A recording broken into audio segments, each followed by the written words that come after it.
By a technicality, when I was like 12 years old, I took a cardboard sign to Warped Tour in like 2017. I was like 12 years old. Bro, you're really young. Jesus. Yes, dude. Christ, dude. I How asked. old are you? I'm 21. I just turned 21. Bro! Our drummer is 18 years old, low key, on the very low key. But I played on stage with Hawthorne Heights when I was like 12 years old on the Journey's like left foot stage because I took a cardboard sign. So this is technically the second Warped Tour I've ever played. But first was Super Top Hat. Are you going to Under Oath? Chills. Let's do it. That's crazy. How does it feel to be that young? It feels very good. I think being as far along as we are at our age, like being at Warped Tour reaffirms me and feels like we made the right decision. You know, not going to college to be in a pop punk band in 2026 Is that what you kind did? of a crazy thing. Yeah. That's what you did? Yeah. It's kind of a very crazy thing to say, but it's going well for us right now. What was crazy is too because I think Wakely like did the opposite. Yes. They waited until after they graduated. Also shout out Wakely though. Yeah. Dope ass Dude, band. those guys rule. I just saw them with Free Throw in Philly a couple weeks They're back. very awesome. But yeah, dude, that's crazy because they literally did the opposite. Yeah, dude. So that you really risked it all. Yes. Did you have like another job? Were you working? Or do you have a job right now? I do have a job right now. I work at a venue called Soma in San Diego, like a stagehand. I also work at In-N-Out Burger. Fire. Shout out In-N-Out, bro. Shout out In-N-Out. Very SoCal of me. But I was going to college. I was like for audio engineering, and then it's just like we had so much touring going on that I was able to like justify dropping out of school to do music full time. What did your parents have to say about that, dude? They were super supportive. Like That is fire. My mom and my dad took me to my first Warped Tour in 2008 when I was like 3 years old. I grew up with a lot of the bands that are playing here today, like in the car, on CDs, cassette tapes, like watching YouTube videos, like shit. How old are your parents? My mom was born in '83. I'm about to say they can't. I mean, I'm 35. I'm about to say they can't be that much older than me. Not dude. much older at all. Like, Yeah. my dad played in bands when I was growing up, so there was always like house shows at my house. Oh, so you've been in this forever. For sure. It's like my entire life, low key. They used to have like band practice, my dad did, at our house.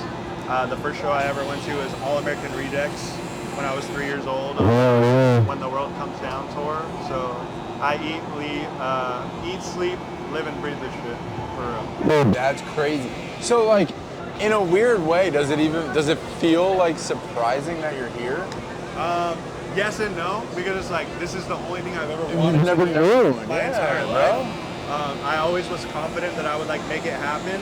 I think the part that's like fucking with my brain and trips all of us out is like how quick it happened for us. Yeah, like, bro. We started as a band in 2023, and now it's like 3 years later. We're playing Warped Tour. We have a record out. Shit's very crazy. Do you feel like put you there? Like, was it TikTok? Was it social media? Like, I think a lot of it was just like divine timing, bro. Like, we grew up going to shows, obviously, like all the time. We would go watch our favorite bands, like Knucklepuck, State Champs, Hawthorne Heights, like a bunch of legacy acts as well as like newer bands. Just like trying to make connections and try to meet people because we were just like huge fans of the genre and everything that came with it. And I think like camping out at the merch tables and punishing those people after they see us enough times, they remember us, and it came in really clutch when we started our own band and we were able to be like, hey, you know, we play shows now, we have an EP, like we have a single, we would love to open. do you feel like it was hard to be able to get shows like early on? For sure. Like coming out of San Diego, you would think that there's a lot of pop punk and like emo bands because we have like Blink and Fierce Surveil who came out of there, who are like two of the biggest, arguably. Literally. And it was like when we came up, like there wasn't a lot of that, like at all. Like we had to play a lot of shows with like indie bands primarily, and I think we really stood out because we were one of the only bands in the area at the time, like still playing music like that. Cool. So it really set us apart in the local scene, and then obviously like we had a big moment on social media, and that kind of like turned it from 0 to 100 like overnight, for sure. Your notifications at that point were just like every day. It was probably y'all were probably just like in the group chat, right? Had like, yo, what the fuck? It was literally polar opposites. I remember we had already been a band for a little while. We went on our first like not full U.S. headlining tour, but we were still called New Aesthetic. We got soon to have to change our name after we went viral. But we went on our first like kind of headline tour, playing a few like markets on the way from San Diego to Florida. We did like 12 shows or something like that. And I remember getting home from that tour, and our drummer Matthew was a senior in high school, about to graduate. That is crazy. Yeah. And his parents. Wait, how did he even like do that? Dude, he got permission like literally from his school, from his principal, like to be able to go and tour with us like during the school year. It's kind of fucking crazy. We played the last show of that tour, and he went home and graduated like the next day.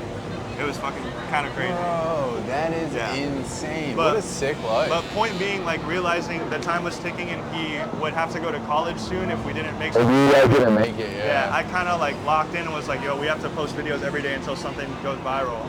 And we got home from that tour, and I posted every day for a month. And almost exactly like a month from when I started, I remember clocking into my job at In-N-Out Burger, shout out, and I posted something at 7 p.m.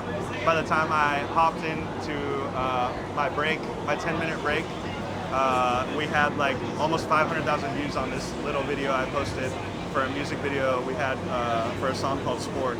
And it just like blew up. Bro. And I sent a screenshot to the group chat, and everybody was like, holy shit, like here we go. You know? Holy fuck. Yeah. And that catapulted us to obviously where we are now. Shit's kind of crazy. Bro, that is Yeah, dude. It's nuts. Now, before that happened, do you feel like did you guys have like a presence on social media, like followers and stuff? For sure. We had, I think, like, it was going well, especially like in the local scene. It was super good for us. We sold out a venue called Soma, which is like a 500 cap. So being like a brand new band, like only a year or two old, and being able to sell out that venue that like Blink-182 grew up playing, like Unwritten Law, like a lot of bands like that, Pierce the Veil, was like super sick and gave us a sign that we were like on the right path.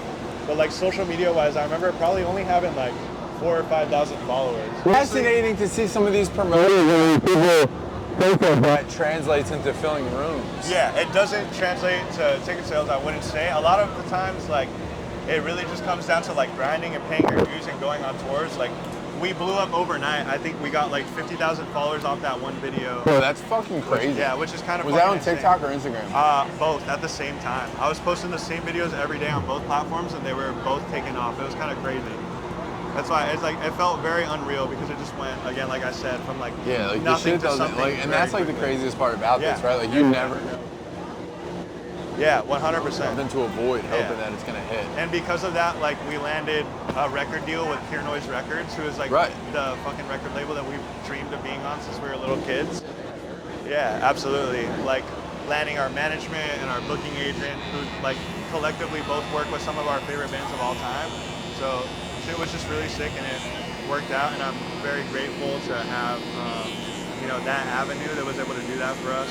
But at the end of the day, like there's nothing more important than just like playing a fucking show and being a good live band and winning people over the old-fashioned way. You know? Yeah, I think that's what like we're missing in society is wanna just like it's like it's somewhere down the line we lost that with all the social media. Yeah, absolutely. And that's kind of like, I wouldn't say unfortunate part, but like us blowing up around the time that we did, I feel like there was a huge pop punk revival around the time. Oh, there's a massive revival. Like with Machine Gun Kelly, I think was like the big like first moment that it like started to become a lot more prevalent. Like growing up, going to school, like in middle school and high school, like kids were making fun of me for being into like pop punk and emo music. And then that record came out, and then kids also simultaneously got into bands like Deftones, Pierce the Veil. That's funny. I literally just, my Facebook memories the other day popped up from 2009. Yeah, dude. And I just like, my status was some Yellow Card lyrics. Yeah, dude. And I'm like, dude, I've been in this shit. Yeah. You know what I mean? And people like accuse us all the time of being like a new gen band who's like only cashing in on the nostalgia like aspect of it, but it's like. No, I think you just proved yourself in this conversation, bro. For sure.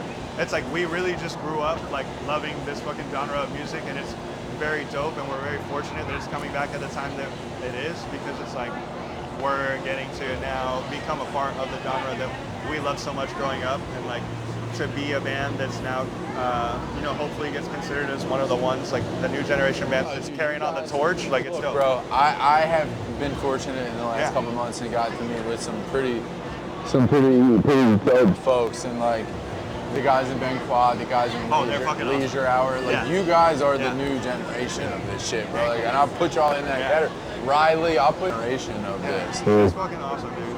Also, shout out Ben Quad for real. We're about to tour with them.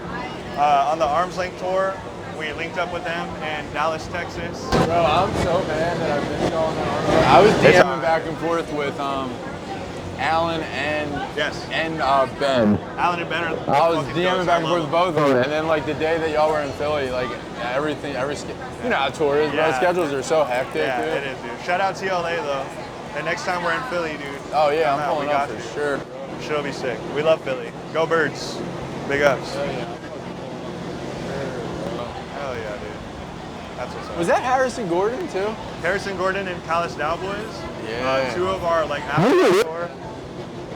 Yeah, they're about to put out a new record. Yeah. We love them. We actually got to stay like with them. The singer, his name is actually like Harrison, and we stayed at his family's house like with his mom and his dad.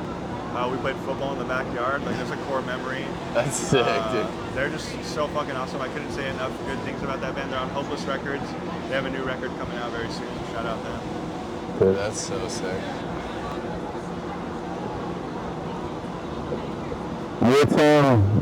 Now, obviously, you guys are just out pushing the record now. Yeah, absolutely. Do you guys have anything lined up for the fall? Like tour-wise? In the fall, we're touring with Boston Manor and Ben Quad. Oh, you are? Yeah, right. yeah. For the 10-year of the album Be Nothing. Yes. Yes. Yeah, that, because I saw that and I got really excited because I'm like, I'm going to have to go. Dude, that shit'll be very sick. We're also going to... There is a Philly date, right? There is a Philly date on that shore, yes. We locked in, twin. Yeah. Oh, that, We locked the fuck in, man. Full body chills, head to toe, head to toe. Yeah. That and we're gonna be going to Japan in September. I don't even know if that's considered the fall, but our first ever international shows ever are going to Japan, which is kind of fucking insane. That's gonna be so lit. I saw the Hot Mulligan footage from Japan, and I was like, bro, that is like. And I was saying to someone, I'm like, the fact that like you have this entire other culture that is singing like. They go crazy. I'm like so excited. We've only heard good things. Dude, like, that's so sick. For me and our drummer Matthew especially, like our introduction to like the Tumblr era of pop punk was a band called State Champs. Oh yeah, dude. So State Champs. Yeah, fuck yeah. So it's like they had a documentary for their album Around the World and Back, and in that documentary they go to Japan with the promoter who's taking us out there. Shout out Ice Grill. Shout out Mizuki. And it's like very full circle to us. It's like kind of the biggest deal in the world that we're getting to go to Japan with that same promoter and that same guy that we literally grew up like watching on his fucking TV in his living room, like State Champs hanging out with them in Japan. It's the same dude too who takes like Story So Far, Anxious, like a bunch of dope ass fucking bands. Moving through Philly soon too. I love Anxious, bro. Dude, great band. I missed all of those sets when they toured with Hot Mulligan because I was cutting all of the Mulligans. Yes, dude. So I missed. Which is how I found out about you, by the way. I saw those videos on TikTok. That's why I do all the social media stuff too for our band. So it's like I got to be the one that's tapped you're in, like, on it, watching dude. all the videos, fucking linking up with all the people. So shit's sick. It's very dope. What do you think, my boy? A little cleaned up. I can't believe I missed you. Y'all fucking performed so early today. Yes, I know, dude. 11:20. It was crazy. So thank you, bro. Shit's clean. I needed to clean up. I was starting to look like a scrub, low key. Yeah. Fuck yeah, man. But we're definitely gonna connect in the fall when you guys come through. Dude, we're stoked to have a consistent show barber now every time we're in Philly. Hell yeah, dude. I won't have to pay to get a cut before we leave anymore. I can just give the bread to you, bro. We're pulling up, dude. I'm pulling up on supporting other pop punk OGs, pop punk emo adjacent content creators, bro. Shout out. Big up.